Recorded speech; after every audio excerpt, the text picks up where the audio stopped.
Se vocês remontarem, então, a uma das primeiras reencarnações que nós tivemos, foi lá atrás, nós fomos formados, nós tivemos um momento em que um primata, o perispírito desse primata, né?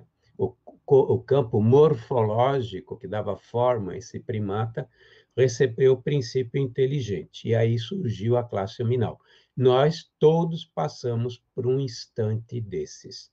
Num determinado momento, há 300 mil, 400 mil anos atrás, de acordo com a paleontologia, surgiu os rudimentos na humanidade terrestre do pensamento. A reflexão veio depois, inclusive o próprio Emmanuel, o Consolador, ele diz que a reflexão veio depois. Então, em função dos cientistas e em função de Emmanuel, mais ou menos quando nós estávamos na fase do Homo sapiens, foi aí que surgiu, que tinha surgido, na realidade, a classe hominal.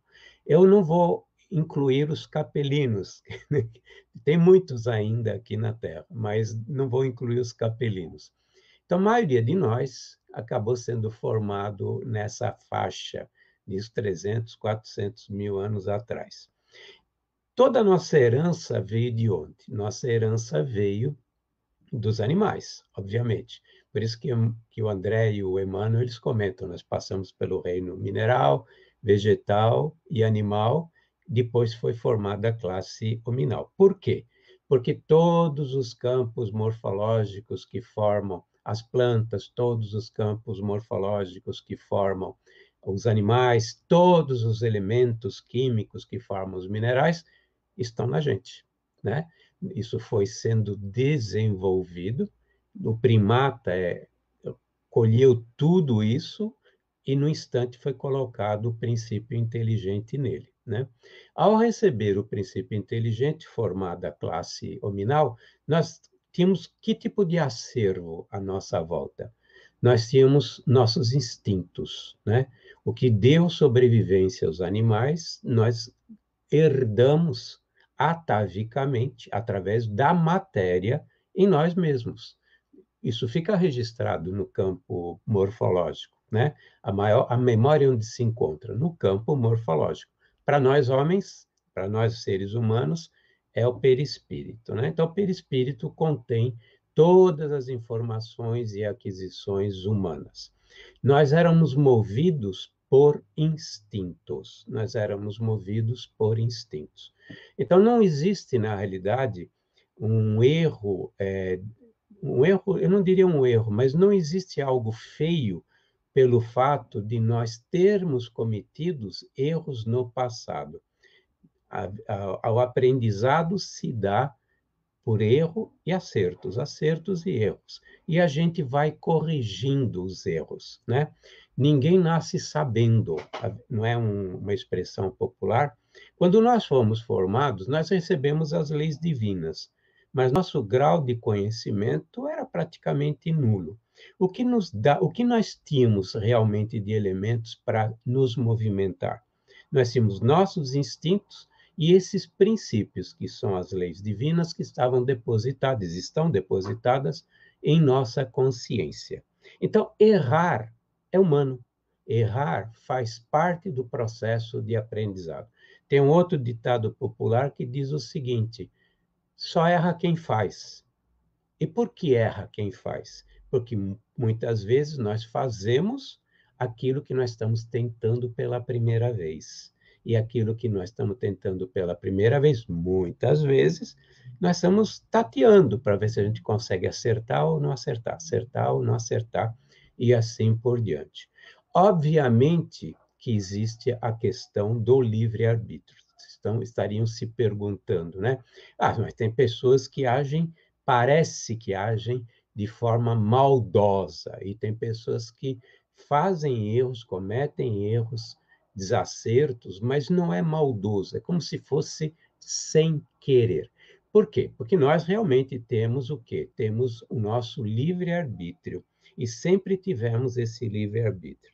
De acordo com o espírito, existem espíritos que eles tomam a decisão de tentar fazer o correto. Pelas próprias experiências, pela posição que elas assumem com relação às suas próprias vidas e seus valores, elas decidem querer fazer certo. E tem outros que ainda não acordaram para fazer certo. Por quê? Existe o quê? A ausência do conhecimento de que é importante fazer certo. A partir do momento em que nós decidimos fazer o certo, nossos erros continuarão acontecendo e a gente vai corrigindo as desarmonias que estão sendo criadas e tentando fazer certo da próxima vez, certo? E tem aqueles que ainda não acordaram para o que é correto e o que não é correto. Por isso que dizem, e diz muito sabiamente, que o mal é a ausência do bem. Em outras palavras, o mal é a ausência do conhecimento do bem, da importância de se fazer o bem e das consequências que o mal gera para o próprio indivíduo. Então, nós passamos por esses caminhos até ter uma determinada maturidade espiritual para compreender que a gente não deve fazer o mal pelo desejo de fazer o mal. A gente acaba fazendo o mal por ignorância ainda, mas porque comete erros nesse processo de tentativa e erro, né? Então, quando a gente vê um criminoso, né? A gente vê um criminoso, são raros, né? Raríssimos, não tem muito criminoso, não. Quando a gente vê um criminoso, a gente fala, mas como é possível, como é concebível uma pessoa que faz parte da humanidade, um ser humano, né? O próprio termo já é conflitante, né? Ser humano, consegue fazer as atrocidades que realiza, né? Em todas as áreas. Não, a primeira coisa que muita gente pensa, a gente está falando, os políticos. Não, não é verdade. Em todas as áreas a gente encontra esse tipo de situação, né?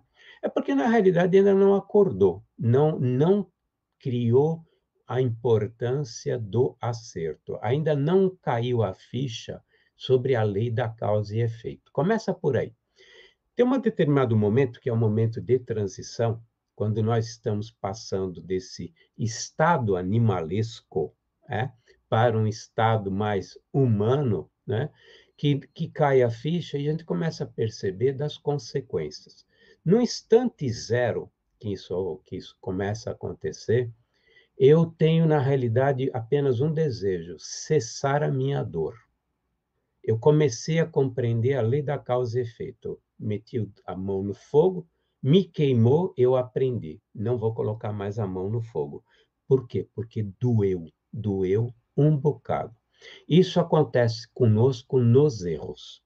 Quando nós cometemos um determinado erro, se por acaso o efeito, a consequência desse erro, está na reencarnação, na própria encarnação que a gente vive, o aprendizado, eu diria até que é bastante mais rápido.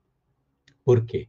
Com o esquecimento das reencarnações, nós esquecemos também o que fizemos no passado e voltamos a errar novamente numa nova reencarnação. Mas nessa daqui, eu fiz algo errado, tive uma consequência, percebi que eu me queimei.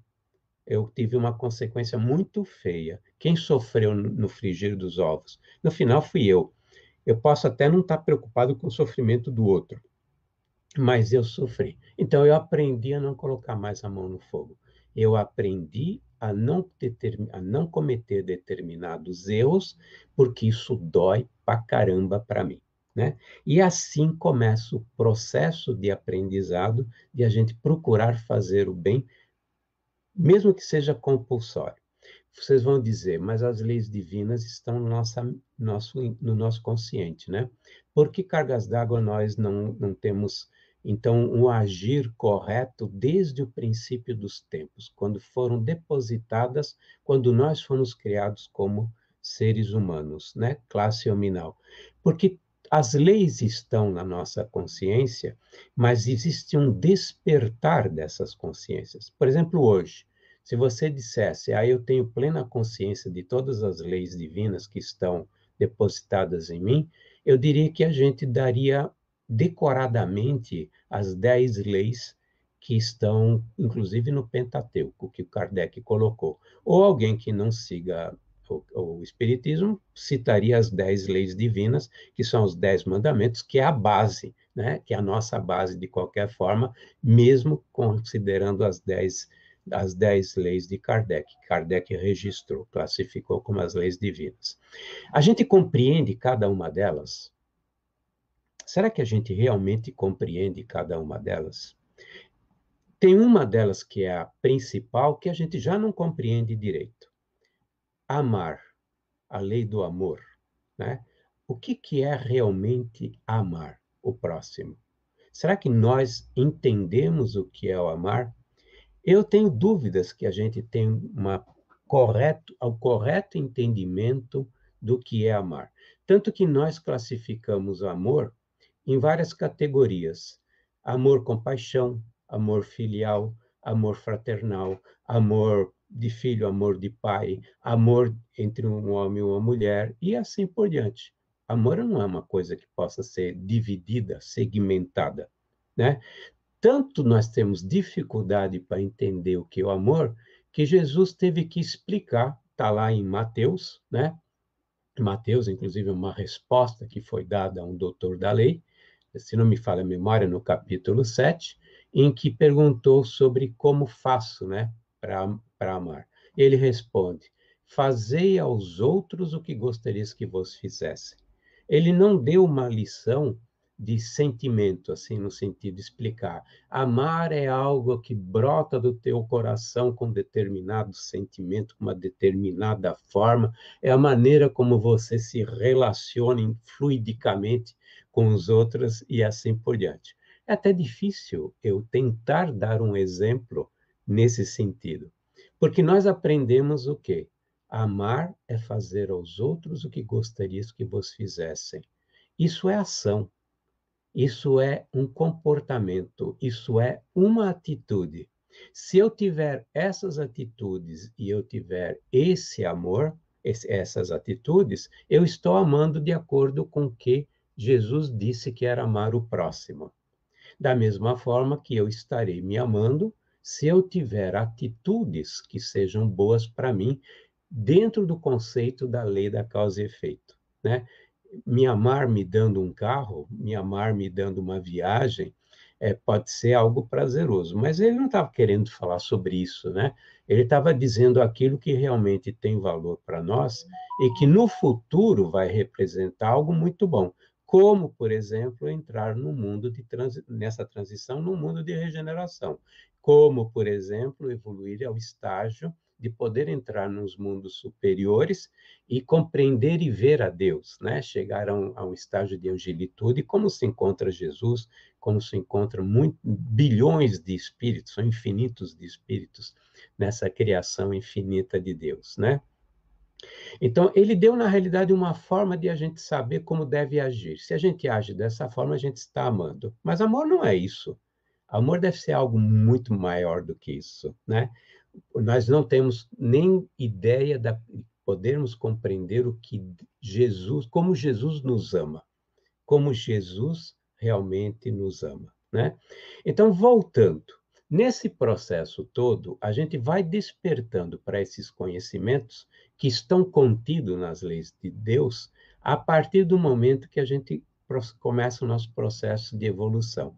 Isso é que nós chamamos de despertar da consciência.